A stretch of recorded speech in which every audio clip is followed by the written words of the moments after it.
What do Walgreens, Etsy, Johnson & Johnson, UPS, and dozens of more multi-billion-dollar brands have in common?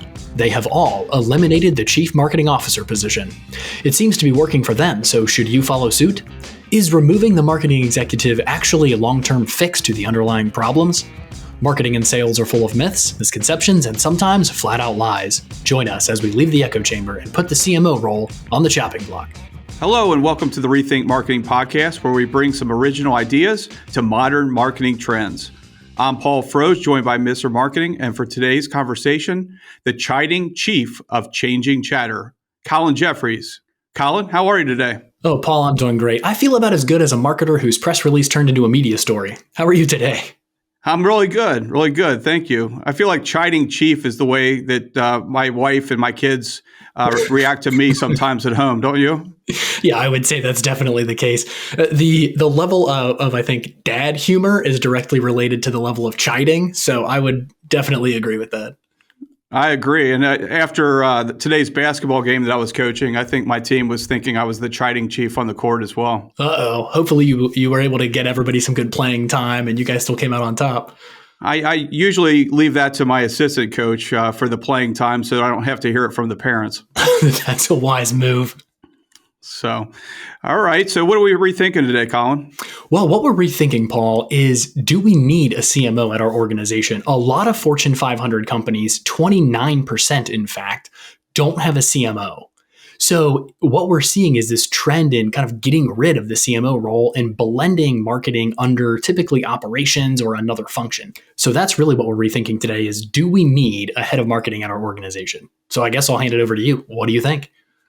Yeah, it's an interesting topic. And the more I read about the article that we're going to talk about here with the Fortune 500 companies, looking at Yahoo Finance article, it's interesting. Those that are choosing to eliminate that CMO role seem to be companies that are struggling financially. And as we all have seen over the years, and it's talked about all the time, us as marketers, is that marketing seems to be one of those expenses that are cut right away.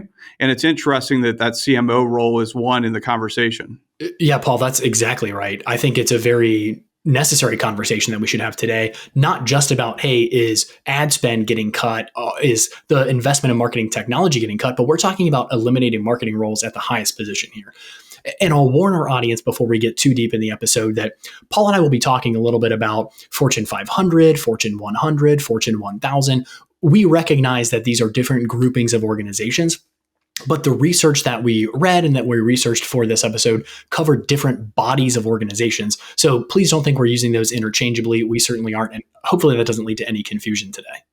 Now that we have that little disclaimer out of the way, at the end of 2022, which is the latest data that I could find, 94% of Fortune 200 companies had a CHRO or a CPO. So my question is, hey, if almost every organization within the Fortune 200 is giving their people a voice on the board, which they shouldn't we also let our customers have a voice on the board led by our chief marketing officer?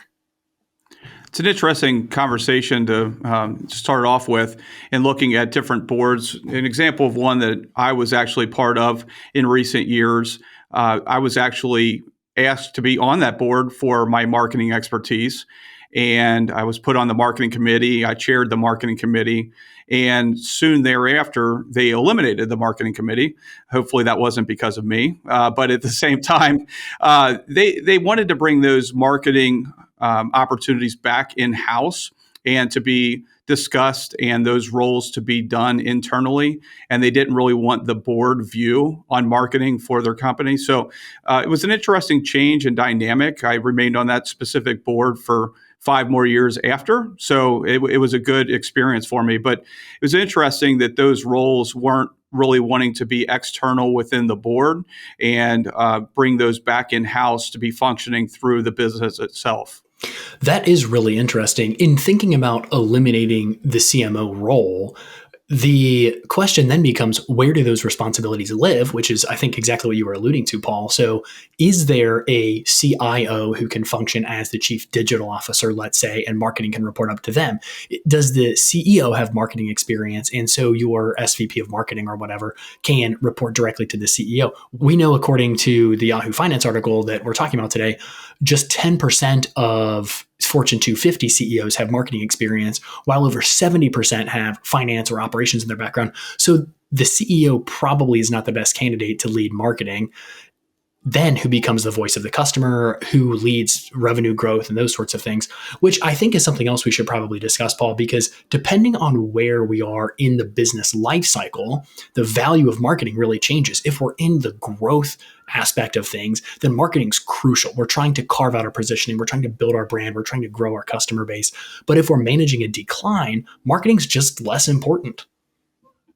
Yeah, and looking at the marketing itself, trying to figure out, as you said, the growth of the organization and what life stages they're in, but also looking at the opportunity where marketing has so many different roles within an organization. How many people say we don't want to grow at all? And that's going to be few and far between, right? Revenue is important to most organizations, and there's going to be exceptions to that rule when you look at other things that they want to grow in or other areas and KPIs. And we've talked about that in previous episodes. But looking at that marketing position, what is the true reason that these CMOs are really getting cut? And I look at it and say, okay, why or how is an operations director or a COO, for that matter, going to take those responsibilities of that CMO if they don't have that experience? You mentioned the CEO role and the percentage of those that don't have marketing experience and are at the CEO level, right? So looking at that and saying, okay, how can we absorb that marketing expertise internally, or not absorb it at all? And that voice that you talked about, where is that being discussed? Well, that's exactly right. A lot of these organizations, they're eliminating the chief marketing officer, but they're not eliminating the marketing department. So if you have really strong, VPs, SVPs, EVPs, whatever of marketing, who are they reporting to? And then is their opinion actually validated by that person and then taken to the board? Because if they're reporting to the COO, which is fairly common, is the COO then going in and being the voice of the customer and also being the voice of operational efficiency and Lean Sigma and those sorts of things? Or do they value maybe the operations side a lot more than the marketing side? And that's assuming that the COO has some sort of a modicum of respect for marketing and really understands the value that it's bringing to the organization, which is not always the case, unfortunately. Yeah, and we've talked about it in the past, but also looking at the COO role, it doesn't necessarily mean that the COO role doesn't have the experience. I think we always tend to say they don't. So you bring up a valid point, is that there are COOs out there that do have that experience and can bring that to the table. But I think we need to get back to, how we open this episode and talk about, the CMO role specifically and why is it getting cut? Well, let's think about, is it a personality issue? Is the chief marketing officer just not a good fit for the organization, for the brand? Is their experience outdated? I've seen that happen occasionally, where you have somebody who's climbed their way up the corporate ladder, and by the time they're in their 50s or 60s, the brand needs to be more flexible. It needs to be, quote unquote, younger, or it needs to feel like it can pivot faster. And it's not the CMO specifically, it's the individual in the role. And so that tends to be a problem. Do you have the right person in the seat on the bus, so to speak?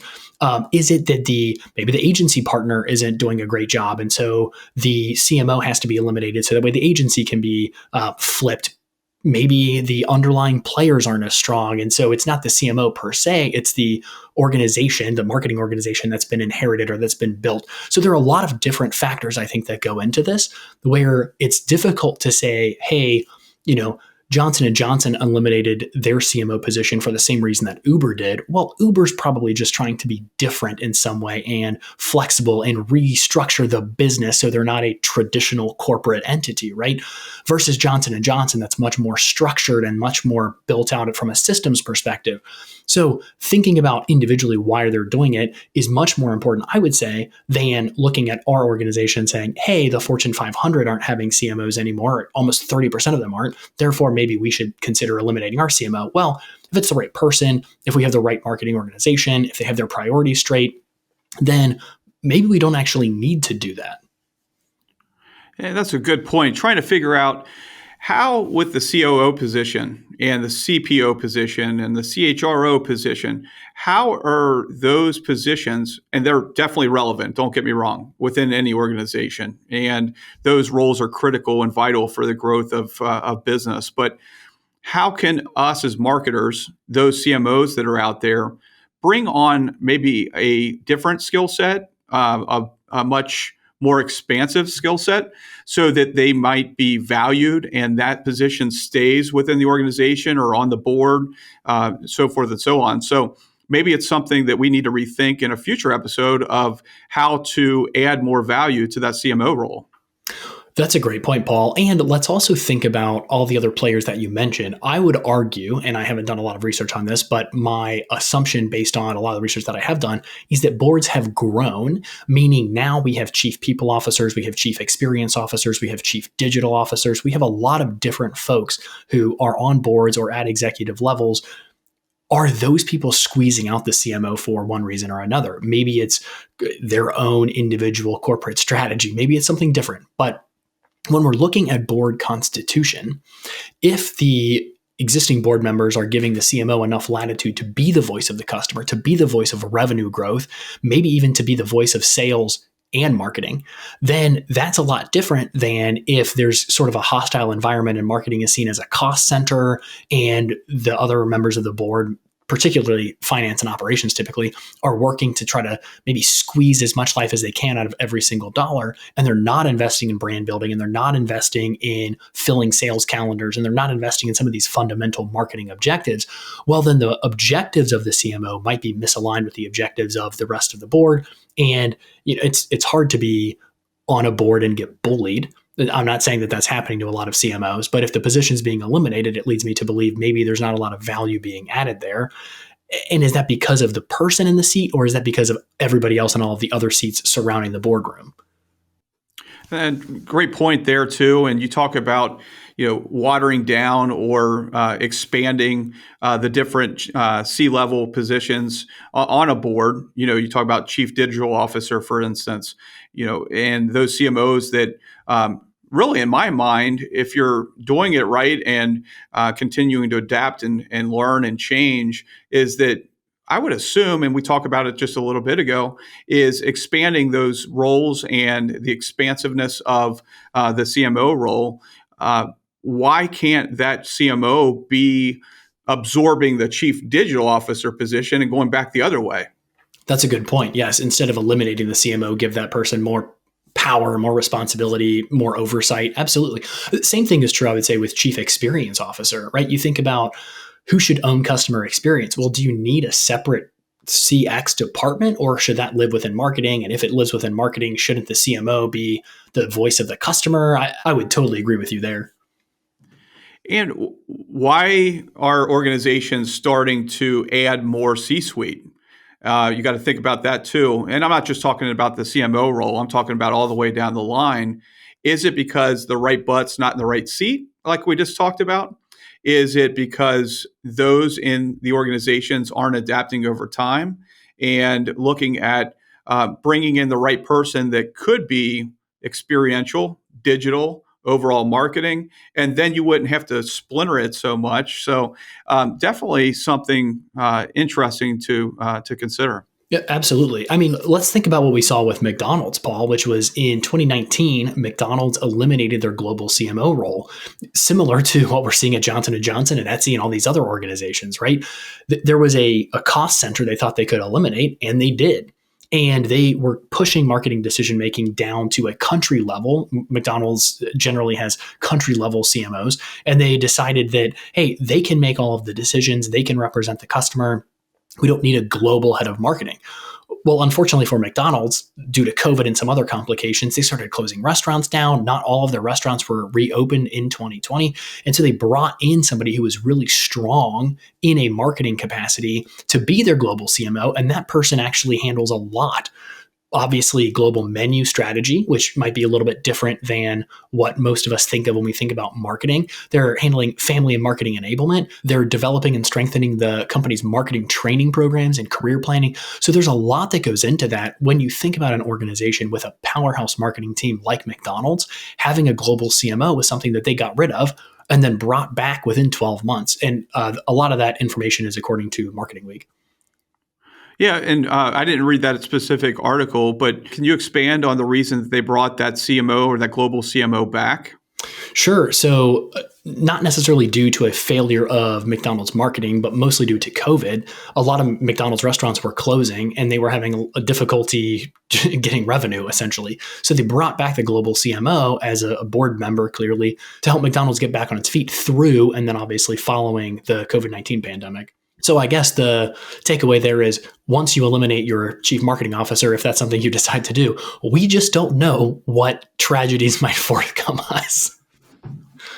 It's certainly an interesting topic, and looking at not just the Fortune 500, the Fortune 200, but let's bring this down to SMBs a little bit too, and whether or not it be a CMO role or an SVP role or a director type of role, in looking at the reason that those types of positions may be restructured or eliminated in its entirety as well on the SMBs, and trying to figure that piece out as well. It always seems to be those that are struggling with growing revenue. And looking at those cost savings of marketing getting cut first to save the organization and then try to figure it out. And those that are brought back into those roles or hiring in those roles in a year or two from now, the reason that they bring them back is because revenue is continuing to decline. And then they need that marketing effort or that sales and marketing strategy to bring back revenue to the organization. So catch 22, and certainly interesting to discuss here. That's exactly right, Paul. I'll say typically with business decision making, there's no one size fits all solution. For some organizations, they're lower in the life cycle. Maybe they have an outsized brand or some sort of brand ownership that sits outside of the organization, maybe with a really strong agency. Maybe there's fractional leadership. There's something going on where they don't need a CMO and they can actually save that capital and they can reinvest it in the business. They can do whatever they need to. A lot of commodity businesses don't need big marketing budgets. They don't need great marketing teams. They don't even need good agency partners. They just run a commodity business, and their strategy is they are priced lower and the quality is not as good, whatever that is, right? But a lot of big consumer brands, I don't think we'll see the Nikes of the world, those types of brands where they're reliant on strong marketing and knowing their customer and good customer engagement, et cetera, consider eliminating their head of marketing roles or their CMO roles. But for other brands, it makes a lot of sense. It can be a great decision. And you mentioned agency partners too, Colin. It's interesting that a lot of times the businesses that we're working with don't necessarily have a CMO in place, but they have somebody high up in marketing, a marketing director, VP of marketing, SVP, so forth and so on, that they're able to maybe not pay a CMO type of compensation, but also have agency partners like us and doing that work. And you kind of look at it on the strategy side. When you have somebody within an organization working alongside of an agency partner to build that strategy together.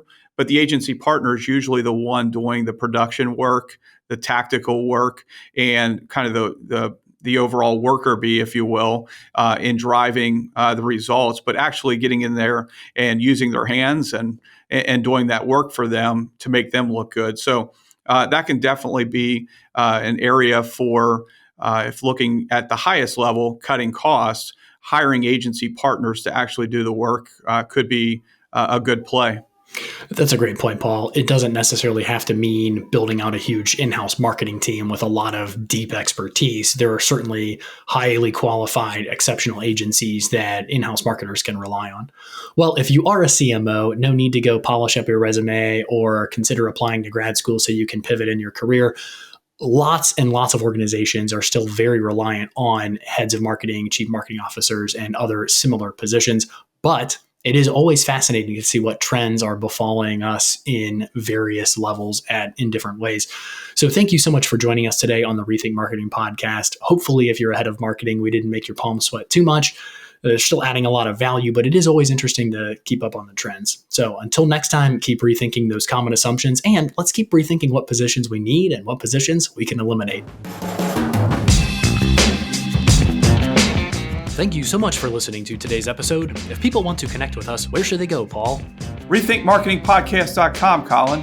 What can listeners do to help us in return for the sage marketing wisdom and our pithy humor? They can help us by leaving a review on their favorite platform or sharing this episode with a fellow marketer to help them cut through the clutter. Well, until next time, keep rethinking those common assumptions.